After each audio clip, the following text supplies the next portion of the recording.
کوئی ایک دن ایسا نہیں گزرتا جب مقبوضہ کشمیر سے وہاں ناجائز قابض بھارتی فوج کے ہاتھوں بے گناہ کشمیری نوجوانوں کی شہادتوں کی خبر نہ آئی ہو۔ اس کے باوجود کشمیری تحریک آزادی سے دستبردار ہونے کو تیار نہیں۔ دنیا میں کوئی بھی ایسا خطہ نہیں جہاں کی آبادی قیدیوں سے بدتر زندگی گزارنے پر مجبور ہو۔ جیل بھی ایسی جہاں گھر سے نکلتے وقت کوئی نہیں جانتا کہ کب اور کہاں پولیس انہیں بغیر کسی جرم کے گرفتار کر لے، غائب کر دے۔ بھارت سے غداری کا مرتکب قرار دے کر گولی مارد بڑھیے۔ مقبوضہ جموں و کشمیر کی آبادی اور وہاں تعینات بھارتی فوجیوں کی تعداد کے حوالے سے بھارتی میڈیا میں شائع ہونے والے اعداد و شمار کے مطابق وہاں 12 کشمیریوں پر ایک بندوق بردار بھارتی فوجی موجود ہے۔ اگر 12 کشمیریوں میں سے کم سن بچوں، عمر رسیدہ مرد، خواتین اور مریضوں کو نکال دیا جائے تو پھر ہر 5 نوجوان مرد و خواتین پر ایک بھارتی فوجی تعینات ہے تاکہ ان کی کڑی نگرانی کی جا سکے۔ لیکن بھارت سرکار انتہائی ڈٹے سے دنیا کو مقبوضہ کشمیر میں امن و شانتی اور تعمیر و ترقی کی کہانیاں سنا رہی ہے، جبکہ بھارتیوں کے خلاف مقبوضہ کشمیر میں پائی جانے والی نفرت کا یہ عالم ہے کہ بھارتی آرمی چیف بھی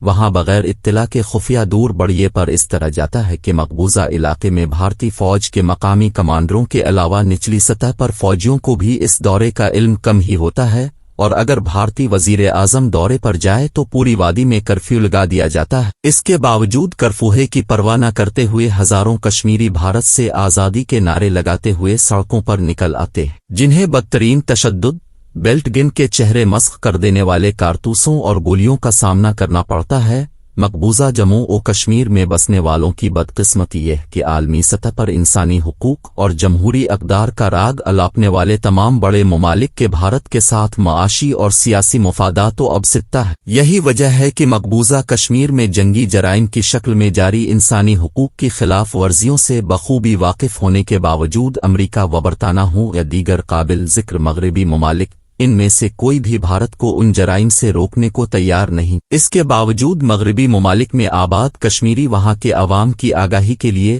اپنی کوششوں کا سلسلہ جاری رکھے ہوئے ہیں۔ یورپی ہیڈ کوارٹر برسلز میں کشمیری یو ویک کی تقریبات اسی سلسلے کی کڑی ہیں۔ یورپی یونین میں کشمیر کو نسل کے طرف سے کشمیری یو ویک کو کئی برسوں سے سالانہ تقریب کی شکل دی جا چکی ہے، جس میں سیمینار منعقد کیے جاتے ہیں۔ یورپی پریس کلب میں خصوصی پریس کانفرنس کا اہتمام کیا جاتا ہے۔ برسلز میں موجود نیا بھر سے آئے ہوئے صحافتی نمائندے پریس کانفرنس میں مقبوضہ کشمیر کی صورتحال پر اظہار خیال کرنے والوں سے سوالات کرتے ہیں۔ عالمی سول سوسائٹی کی تنظیموں، یورپی پارلیمنٹ کے اراکین کے علاوہ انسانی حقوق تنظیموں کے نمائندگان بھی سیمینار کے دوران بھارت کی غلامی میں زندگی گزارنے والے کشمیریوں کی مشکلات سے متعلق اپنی رائے کا اظہار کرتے ہیں۔ مسئلہ کشمیر پر یورپی پارلیمنٹ کے ممبران اپنا نقطہ نظر پیش کرتے ہیں تاکہ مقبوضہ جموں و کشمیر کے حقیقی حالات سے مکمل آگاہی حاصل کی جا سکے۔ کوشش کی جاتی ہے کہ مقبوضہ جموں و کشمیر میں وہاں ناجائز قابض بھارتی فوج کی طرف سے جاری مظالم کی روک تھام کے لیے